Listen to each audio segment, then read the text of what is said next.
Два десятка человек эвакуировали из горящего дома по улице Редзинского в Якутске. На момент прибытия пожарных горела кровля двухэтажного здания и квартиры. В управлении ГО ИЧС Якутска сообщили, что всего в доме 16 жилых помещений, из них 5 муниципальные. Прописано 61 человек, в том числе 21 несовершеннолетний. На месте находится автобус для обогрева, жильцы дома пока размещены у знакомых. Решается вопрос об оказании необходимой помощи погорельцам. Следователи возбудили уголовное дело по факту гибели мужчины при обрушении гаража в Нерюнгри. Уголовное дело о причинении смерти по неосторожности возбудили по факту гибели 42-летнего мужчины при обрушении кооперативного гаража. По сообщению Следственного комитета для всестороннего расследования и восстановления всех обстоятельств произошедшего, а также в связи с невозможностью осуществления следственных действий в рамках проверки следователями возбуждено уголовное дело. Кровля и стены бокса обрушились из-за хлопка газа. Сотрудники МЧС после разбора завалов обнаружили тело мужчины в салоне одного из двух автомобилей, находившихся в гараже. Следователи осмотрели место происшествия, автомобиля и тела. Экспертные исследования определят причины смерти мужчины и хлопка газа. Расследование продолжается.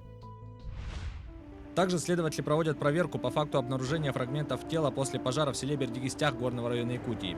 По ее результатам будет принято процессуальное решение. Возгорание произошло в жилом многоквартирном доме. Общая площадь пожара составила 360 квадратных метров. К моменту прибытия первого пожарного расчета горела кровля и 2 квартиры. Напомню, что для проживающих развернут пункт временного размещения на 40 человек в спортзале села. В Якутии следователи завершили расследование уголовного дела об угоне снегохода. Установлено, что пьяный 29-летний мужчина в селе Оленек приметил припаркованный возле магазина снегоход. Злоумышленник, убедившись, что владелец совершает покупку, завел чужую технику и уехал в соседнее село Харьялах, расположенное через реку. Доехав до места, он бросил снегоход в лесу рядом с населенным пунктом. Однако скрыться ему не удалось. Сотрудники полиции задержали злоумышленника недалеко от места обнаружения транспортного средства. В настоящее время расследование уголовного дела завершено. Материалы направлены в прокуратуру для утверждения обвинительного заключения. Двое якутян предстанут перед судом за попытку контрабанды более 4,5 тонн бивней мамонта. По версии следствия, руководитель коммерческой организации и его компаньон приобрели у незаконных сборщиков более 4,5 тонн бивней мамонта для экспорта за границу. Большую часть бивней злоумышленники распилили на небольшие фрагменты, что позволило им получить экспертное заключение об отсутствии у распилов культурной ценности, а также занизить размер подлежащей уплате госпошлины. Также они изготовили подложные документы о том, что бивни якобы добыты по лицензиям родовой общины, после чего получили разрешение на вывоз и их выпуск через таможенную границу.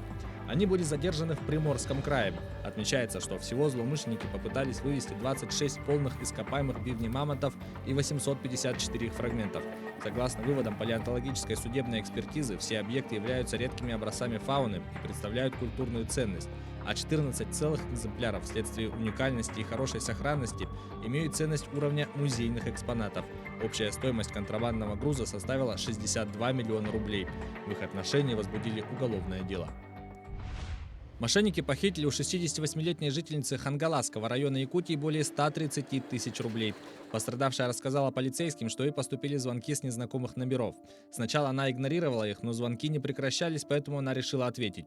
Ей звонила женщина, которая представилась сотрудником службы безопасности банка и сообщила, что с помощью ее карты мошенники пытаются оплатить покупки в интернет-магазине.